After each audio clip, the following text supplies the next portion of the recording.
Let's talk about threading your needle and the best way to use your floss. So DMC floss is the most common embroidery floss that you can find on the market. It's in most craft stores. And each one has a number. And this is the number that's used to identify the color that you're using. They don't have names or anything like that. So when you're looking for a particular thread, look for this.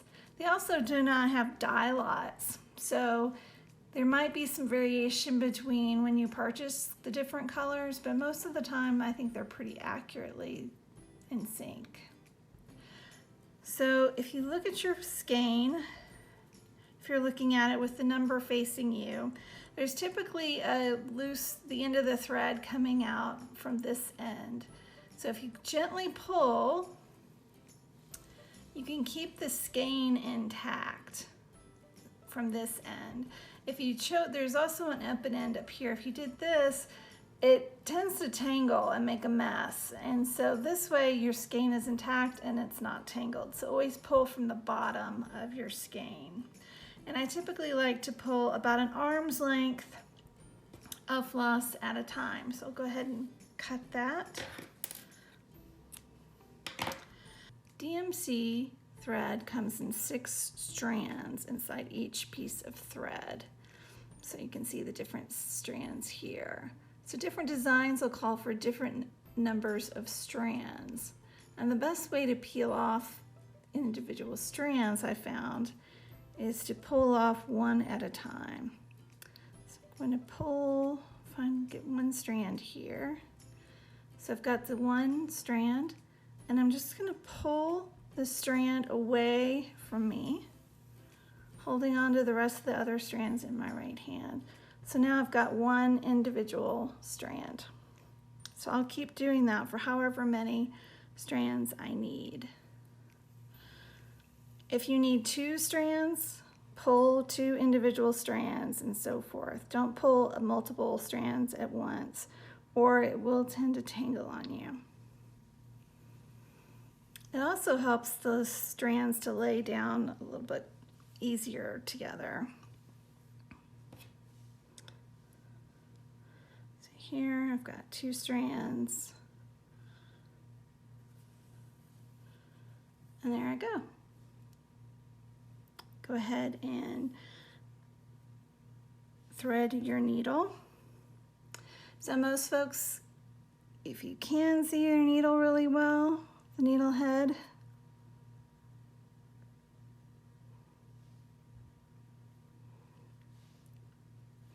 a little spit almost helps.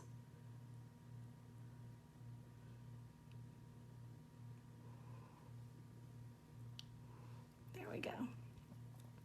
The other alternative is also to use a needle threader. So I'm going to pull this out and show you the needle threader. This is my favorite needle threader. It's made by Clover.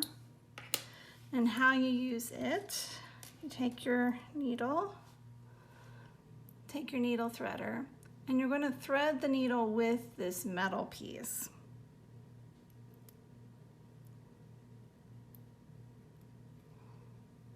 So it goes through like that. Now you've got a much bigger loop here to see through. So then you take your thread,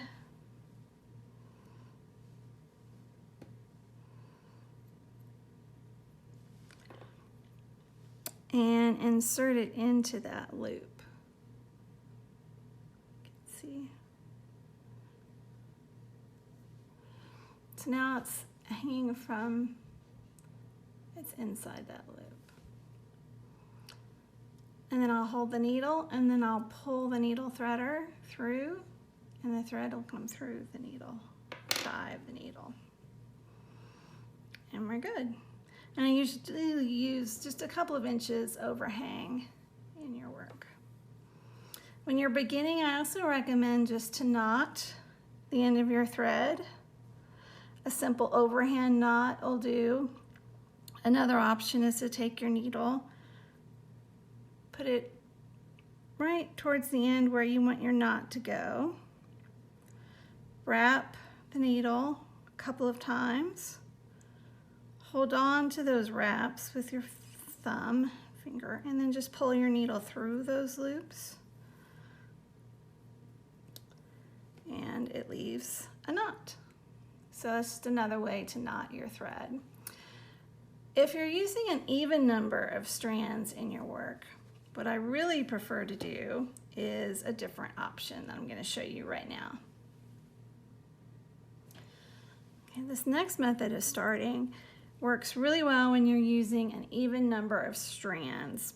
So this design I'm going to work on is requiring 2 strands, but I'm only using 1 strand of thread and I looped it. So I've got the ends here and then this is the loop. So I'm going to thread these 2 ends into my needle.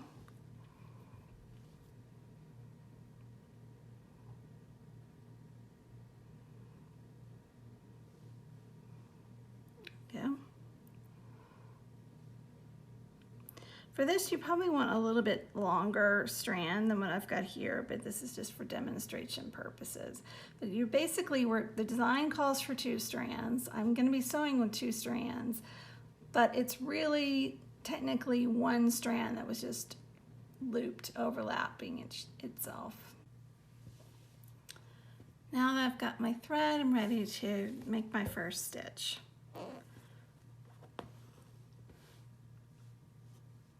Don't pull all the way out. Just make your first stitch. Go down, come back up on the opposite side of your work. And you'll see you've got the loop and you've got your needle. Put the needle through the loop, cinch it up, and you're good to go. There's no knots, and it will hold for you. So you just keep, from this point on, you just go on with your work. It's definitely a nice, neat way to start your thread when you're using even number of strands.